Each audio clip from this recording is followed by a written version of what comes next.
You're listening to City of Muses on Paris Underground Radio.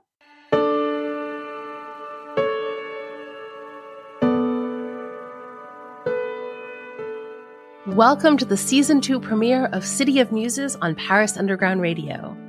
I'm your host, Jennifer Geraghty. I'm a screenwriter, filmmaker, and the creator and founder of the Paris Underground Radio podcast network. Each week, I sit down with an artist or creative to talk about what inspires them, what their creative process is like, and how Paris plays into it all. My guest this week is advertising and fine art photographer and visual artist Mattia Baldi. Originally from Rome, Mattia has lived all over the world and currently splits his time between Paris, Milan, and Bangkok. He opened his own photography studio in 2019 and has worked with clients like Colgate, Nokia, Pepsi, Shell, and Playboy. Mattia has published 2 photography books, Casting, a book about women, and LadyB, and is currently at work on a third, Old Places, New People.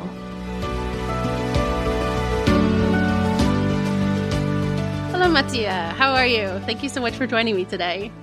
Thank you for having me. I'm very happy to see you again. Can you start by telling us a little bit about who you are and what you do? Okay, so I'm originally Italian, spent good part of my life in Asia, and divided into North of Asia and South of Asia, let's say, almost like 20 years. And I'm a visual artist, specifically a photographer, but I used to be a painter, and I did fine arts school. And then when I was 21, almost 22, I decided to move to Asia, and I stayed there until almost a year ago, like 10 months ago, where I decided to relocate back to Europe. And Paris is where I'm based now, but I divide myself between Milan, Rome, Paris, and back to Bangkok, where my wife is from and where I have like the majority of my clients for now. That doesn't sound like such a bad life to bounce between all of those places. Well, I painted very nicely. Okay. So I understand that you come from a creative family. If I read that correctly, your great uncle and your father were both photographers. Is that right? My great uncle was a famous photographer, both artistic, which was very unusual, especially for that time, and commercial. So was a very technical photographer. He used to work for the government, so architecture photography, but also for the American Embassy and the American Academy. So, for example, like Henry Moore, the sculptor, and all the photos when he was in Europe, or like I think even famous catalogs that now are everywhere, they were actually shot my great uncle. And besides that, he was a pretty well-known futurist photographer. He knew Marinetti, he knew all the important, people in the futurist movement. But then at a certain point of his life, he decided that, I don't know, enough is enough. It's very unclear what happened. And he decided to move for other things, saying he never actually, officially never work again as a photographer, and did something else. Actually, he had a very long life. We just discovered kind of like last month that he lived until he was 96. Oh, wow. Yeah, so that was actually just a part of his life. When you live almost 100 years, 40, 45 years, it's a part of your life. And it's very unclear what he did after that. But anyway, my father was a journalist that wrote on magazine about photography. So he wasn't a photographer. He never did a wedding or stuff like that. But I born into, a family full of books with Cartier-Bresson or Robert Capa pictures on the walls. And I think since the age of like 4, I was able to tell you who, I don't know, Ansel Adams was. I'm not joking, because was like big posters and books everywhere. My house looked like a bookstore for photography and visual art mostly. So that's what I knew, but never really interested me because I was actually good at drawing.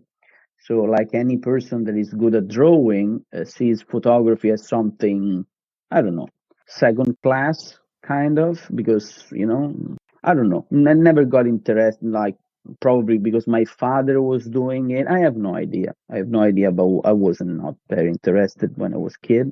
I drew a lot of comic books stuff and illustration. I wanted to be an illustrator, and I went to a very specific artistic high school that doesn't exist anymore. It was called Academical Art High School, and that was connected with the Academy of Fine Art, which consequently I did it later after that. So, I mean, from the age of 10 until 20, I was drawing and painting.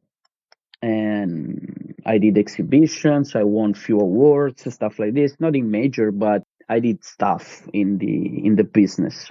We did the first, let's say, Comic Con in Italy. I was 14, and I was very, very involved because I had an uncle. It's a funny story. So I have one of the people in my class, okay, one of the girls in my class, which the father is the one who imported Dragon Ball. Okay. Okay, he had a comic book store retail, a very, very nice man. And so he got for us, because of connections he has, with Tamidia, which is the Mini 4D. I don't know if you know what it is. Are those little cars? I mean, I'm speaking about like ages ago. I'm speaking about 30 years ago. So a booth that was, of course, very expensive, as is now in any, fair of comic books, that a kid will never be able to afford it. It's impossible. So he gave it to us for free. Oh, wow. Was just a table, but we fit in four. And so we divide ourselves into people who draw manga, so Japanese, and then Italian, and then American. We're very structured. And I was doing American comic books, and I have other friends doing amazing work with Japanese comic books. And we were just drawing for people. So it's like you give me like €2. No, at that time it was like 2,000 lire, and which is like actually it's €1, and I draw whatever you want. So you want Superman riding a bicycle? I do it for you. Papa, you come back in 10 minutes and I give it to you. And we did a lot of money because we were like there for 4 days. It was super intensive. And for a time, I was telling you, I had this uncle that have like not a construction company, but like a moving company. He owns trucks. So he got the gig of building up our Comic Con. So for a while, I was the guy who was building it, working in it, and then dismantle it. Three different things. So I really got like a lot into it, and I was like 14. It was nice. I met so many artists because every year, just like a normal comic, like, like a Comic Con, you meet like, I met Jim Lee, I met McFarlane, which at the time was the top of the top. I mean, he's still now, but the time Spawn just went out, breaking all the records, destroying Marvel completely. So we were all there like, yes, sir, that's great. You did something impossible. And of course, all the Italian comic books artists that some were still today like amazing, and I got reviews and stuff. So it was really really helpful. Was great. Was great. But then yeah, no photography at all. I finished high school. I started the academy, and there we had an exam in photography that I took at the first year for no particular reason, because it was a very difficult exam that I should have done it at the end, so after 4 years. But I did it the first year because I had like this idea, like let's do the difficult one as soon as possible, and then we go. And so I did, and I took this camera that I have in the house. Was a very normal, not cheap, but was a normal camera, an old Nikon with a 50 millimeter. And I started to shoot some friends that were like artists and pro artists that I was following. I was an assistant for a famous paintress, like a painter woman. And so I was together with a lot of artists and people. There was Jodorowsky, Alex, and I started to shoot some. And the pictures, I like the pictures. I like the pictures in black and white. And I said, like, oh, that's nice. No, I mean, the exam went really well, but it's not that particularly someone say, "Oh my God, you are a genius of photography" or whatever. Like, it's not that people saw my pictures and went completely, no, actually no.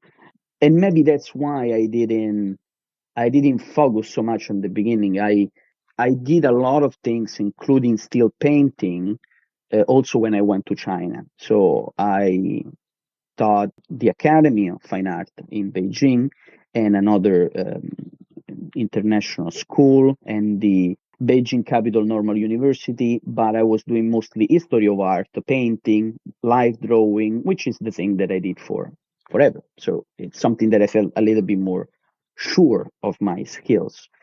And but gradually I got more gigs with photography, and photography include the fact that you go out and you meet people, which as professional painter, zero. Like you are home alone all the time. So I did it. I mean, at that point, I did it already for many, many years, more than a decade. So I was like, okay, I like to go out and meet people. I like when people pay, and so it's kind of necessary, and not because that with painting and stuff people don't pay, but for sure it's a less practical, and it's more like producing something that eventually someone will buy. Is different to be commissioned and say, can you take pictures of this food that I did, because so that we do a website with the food that I have. So you go there, you do it, you get your money, you go home. It's very, very fast, and it's an instant accomplishment compared to an idea, and then you draw it, and then I mean, really, the work of a comic book artist and illustrator, it's really a lot of work. Or you have a very good team, but if you want to do everything by yourself, which is like the majority of these people actually do everything by themselves. It's an incredible. You are the director, you are the screenwriter, you are the showrunner, you are the assistant. I mean, you do everything all at once, and if it doesn't go good, you waste your time. So it's really really tough. I recommend that career only to the people who have a really not only can draw well, stuff like that, okay, but they have a real passion to and a lot of willpower. The people that don't sleep at night until they have finished what they have to do, and I'm absolutely one of those, but way more than me. Like, I saw some successful one, and they draw like 50 characters, and then they are rejected. They draw the same night another 50 characters completely different. So you need to be a guy who it's fast.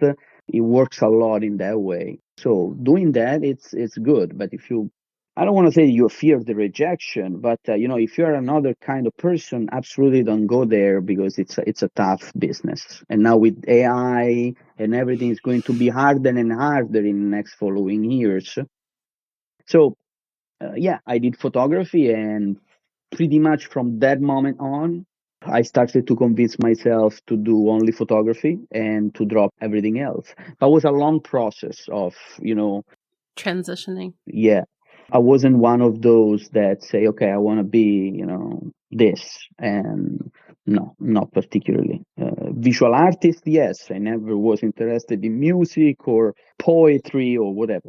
I like, but it's not that at any point I was involved like in making any music. Curious about what's going on in Paris right now? My second podcast, Don't Miss This, takes you beyond the typical and the obvious with a weekly roundup of the best of what's happening in Paris each week. Never wonder what you're missing out on again. Listen now to Don't Miss This on parisundergroundradio.com or wherever you listen to podcasts. We'll be right back with City of Muses after a word from our sponsors. And now, back to City of Muses on Paris Underground Radio. In your own photography, I've noticed that you tend to shoot in black and white. Yes. Why is that? Well, I always say that I like photography, but I like photography in black and white.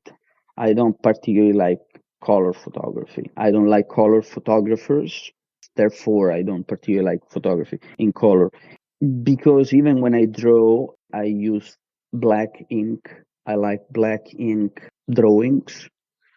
And there is something that have attracted me from etching, the printing etching, which is the grandfather of the original photography in the 19th century. So there was a moment where both in England and in France, where photography was a middle way between, I mean, it's a moment that is completely forgotten today, but there was a moment where people who knew how to do etching, which are curious enough the same people who know how to do the metrics for money, for example, or medals, they were very, very close to discover photography as we know it today. So there was a moment where you have etching photography or photography etching or putting real color on printing of photography and then do the etching over it. So there was a long, long moment, like 50 or 60 years, where people tried before we arrive to the possibility of having fixed the picture on a piece of paper permanently. That was the fact that was permanently was a huge success in chemistry. It was extremely, extremely difficult. So these people were not founded by any government. So it was a total amatorial, random try. There was not I mean, don't think about an Elon Musk of today. They were like people, just people, very cultural, educated barons and scientists and artists from very important families, but they did everything in their basements. Okay, so they were trying, they fail all the time, and at a certain point they found a way to fix it, and we had very almost abstract picture fixed on a piece of paper. But this piece of paper was permanent, so the picture didn't vanish after a few minutes. But before that, a lot of photography was extremely bonded with etching, stamping, and therefore also the printing techniques on books. So how to reproduce the books, it came along with photography. Actually, the reason why we have photography as we know it is because the publishers of that time, they needed reproducible pictures, because you need a need for something in order to put money in it. Okay, studies, tries, fails to call this scientist, the other chemist to put it together is very expensive. So that's why I say don't think about Elon Musk today. These people have like series of scientists working to make something that may or may not be good. But back then there were like two or three people meeting in a basement. Everyone was putting their money for buy the salt, for buy this, for buy the silver, and then they put it together to try.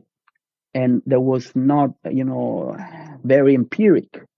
So was fascinating, was very beautiful, very romantic, but extremely difficult. So the publishers were trying to push and to see there is a very, I think, very romantic and very naive phase of the 19th century where people were making books in a very short amount, about like 1,000, 2,000, not that small amount, with folding pages. So there were some pockets where they put some, for example, plants, in some extreme cases, some fossils. Oh, wow. So in every single book, you have it, so that when you read it, you have the description, you have a drawing or a kind of photograph, and then you have this folding page, which is it's like an envelope, and then you peel out, and there is like a dry flower or plant or leaf. That's so cool. Yeah, and they still I mean, in museums and stuff, they still exist. There is one with mushrooms or molds. So it was very Adam's family kind of moment, but they really needed to show you something that is not letters. They Yeah. wanted to sell more now that they have the printing techniques advanced, and that's why we have photography. And I don't want to say 19 photography necessarily, but I like all of those pictures before like the 50s or the 60s, where of course color photography became more popular. have more emotional impact. I also like movies in black and white, and in general, if I have to do something, I like to see those values in the grays, in the blacks, and it's a very different kind of concept. Also, entering in the merit of color photography. Color is actually just it's a very absurd statement because there is no color photography. Okay, is everything monochrome? So if you see any movie, for example, that's the most, because we watch more movies than photographs, than a normal person, for sure. If you think about movies, the movies, they all have a tone that could be cold, that could be warm, could be green. Think about Matrix. Think about David Fincher's Seven. It's all yellow. So it's actually not in black and white, but it's like in black and white because it's a monotone. So it doesn't exist a movie that it show you five colors because it will be very very hard to relate to. It doesn't actually run in the same way, especially a movie, but also a series of photos is the same, and it will be a little bit painful, to watch. So actually, color as color need to be redefined a little bit, as itself as it is, because it's all actually monocolor. I just quote like some very extreme examples, no? In Matrix, when they go in the Matrix, it's all dark and green. So you understand that it's Matrix, that's a fake reality. So it's also a way to communicate you something, but it's really not color, that you don't see colors as pure colors. There are no pure colors. I listened to an interview that you did where you were talking about how in photography you have one photograph to tell a whole story. Mm-hmm. And so when you are shooting, how and when do you decide what the story is? That's a very, very good question that require one thing before, otherwise I can be misunderstood. Okay. When you shoot a movie, you're shooting a novel. When you're shooting a photo, you're shooting a poem. It's a very different intent. So why a poem is very synthetic. You want to say everything in one or two words that you put together in a way, magical way, creative way, that convey a kind of meaning that doesn't even exist, but it transmits an emotion or a story, even, just with two words. In a movie or in a novel, you don't have to do that. You can say it in 1,000 pages or in 3 hours movie, like Nolan. Okay, but I always liked poetry more than novels. I read very few novels in my life. I read mostly poetry, which I think is since the very beginning. I always find like really hard time to read like bad novels. I have friends who read whatever, but for me it was really difficult. I'm really fond of movies. I watch consider very boring movies in my life, and I'm not. But it's different what you're gonna do. So answering to your question, it's not more difficult or more easy or faster or slower.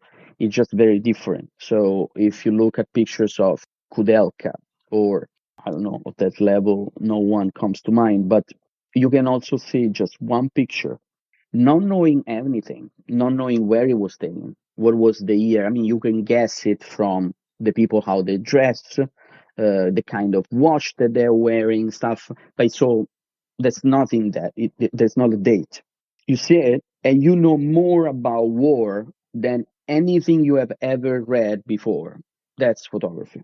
So you need only one picture to do that, or you try to have everything in one picture. So you have to think about doing an entire movie in one picture. It's difficult, not only because it's difficult to put together all of those elements that convey a story, an emotion, a situation, blah blah blah, meaning, but also because photography is the reality. A movie is fakery. So when you do a movie, you have to recreate everything that you want. So you want two people speaking, you have to build an entire room in a theater to put the lights and to make them believe that they're saying those things. So it's all a process like that. When you do a novel, when you write a novel, it's similar. So you have to invent the conversation that those people may have. For example, Tarantino is very good in that, no? Of course, taking from reality, taking from things, when an actor does a part, he always a mix of people that he knows, but it doesn't exist, this person. You have to make it to represent something that have a meaning. But when you do photography, you don't have to do all of this because the people are really those.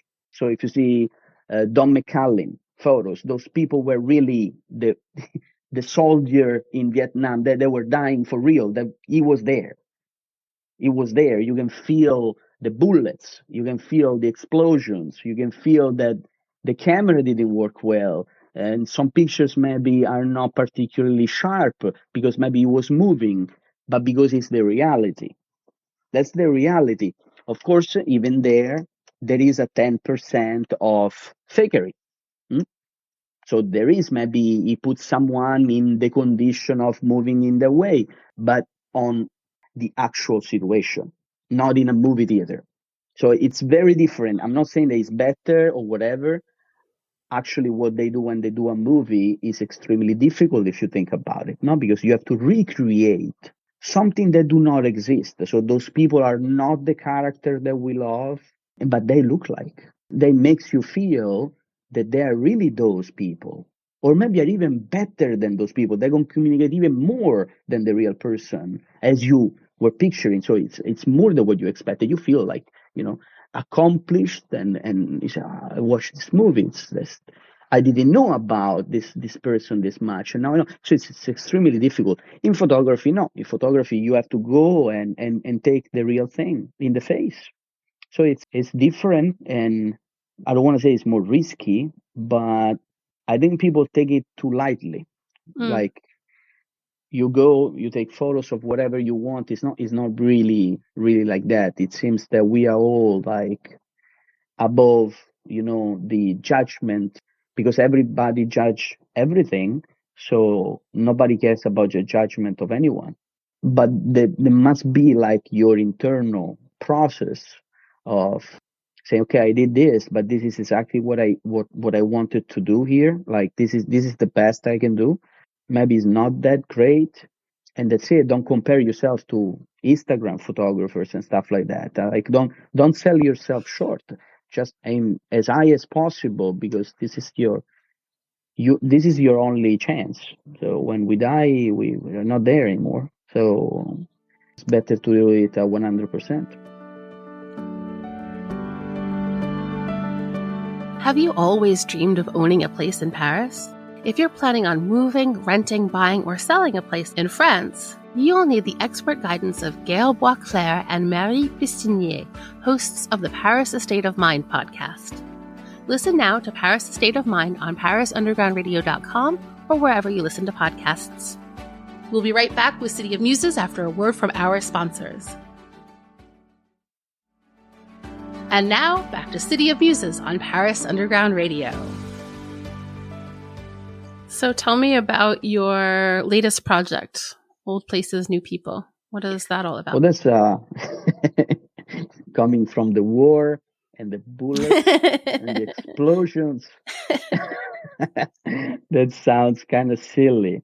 Okay, in my particular work, in a way, I didn't want to derange myself out of my normal, cup of tea.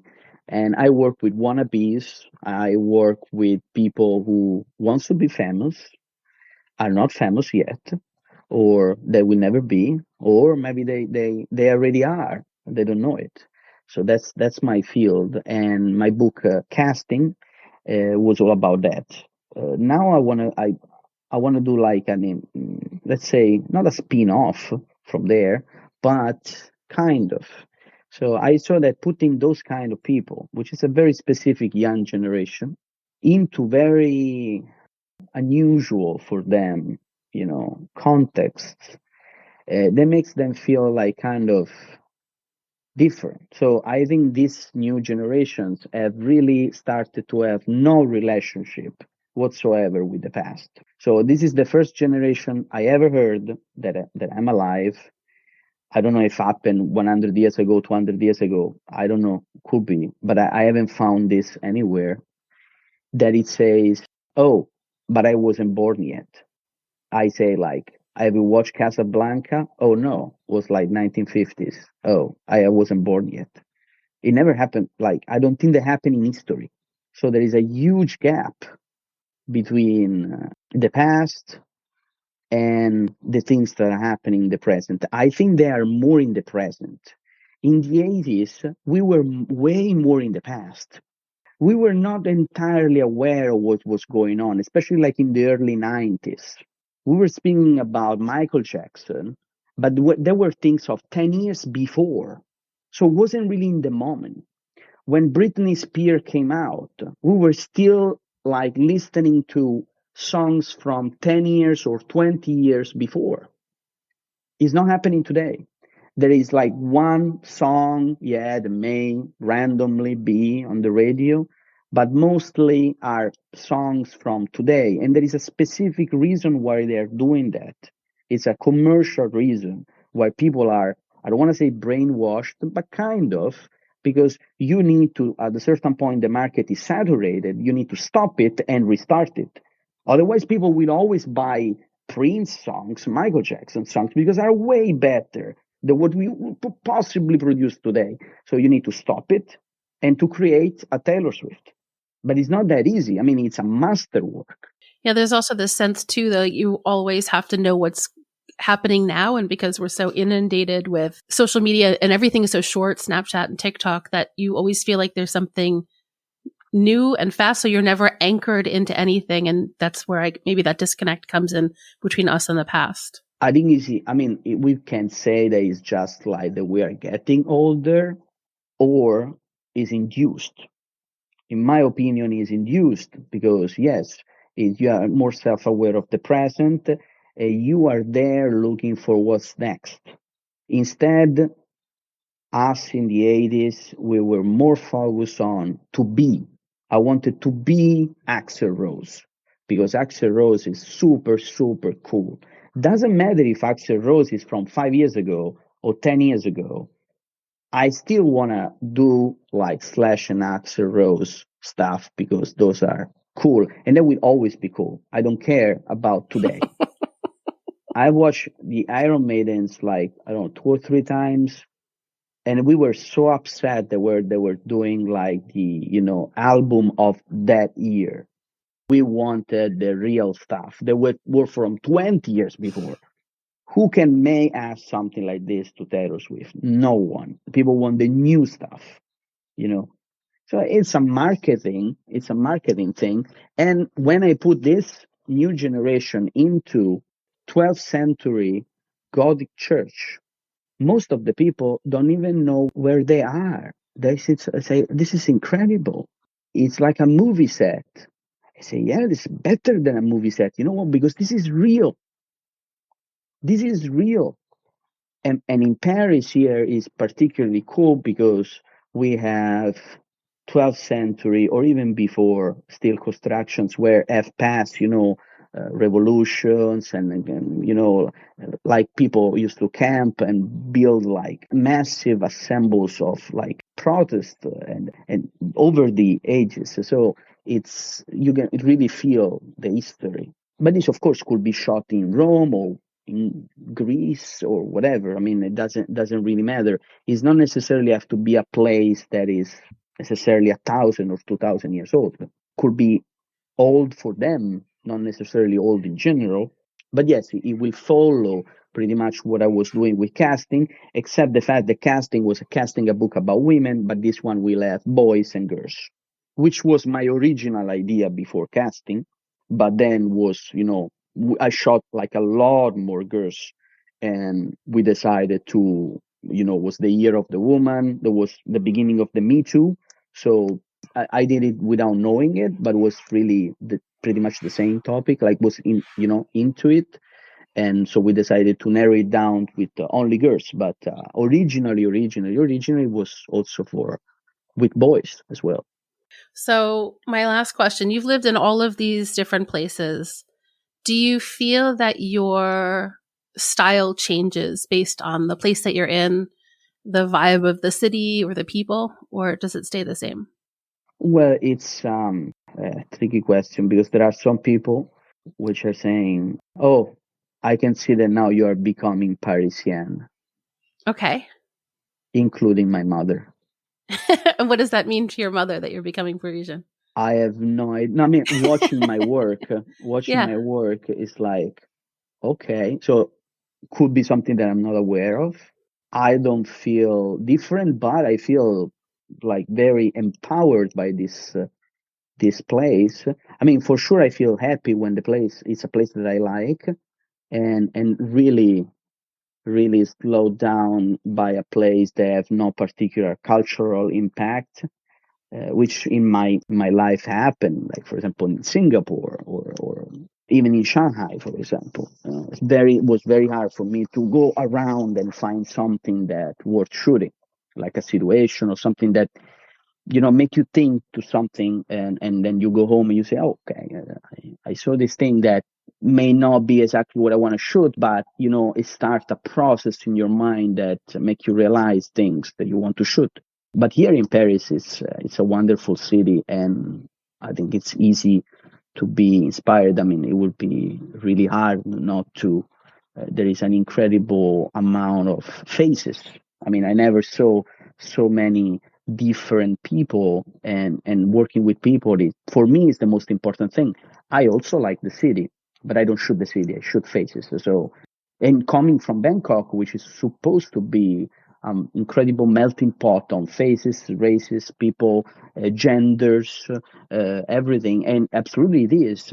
But here I don't know, there is a touch of surrealism that, Interesting. yes, that is not existing in Asia, as far as I know. Here there is a person taking the subway and carrying an entire sofa.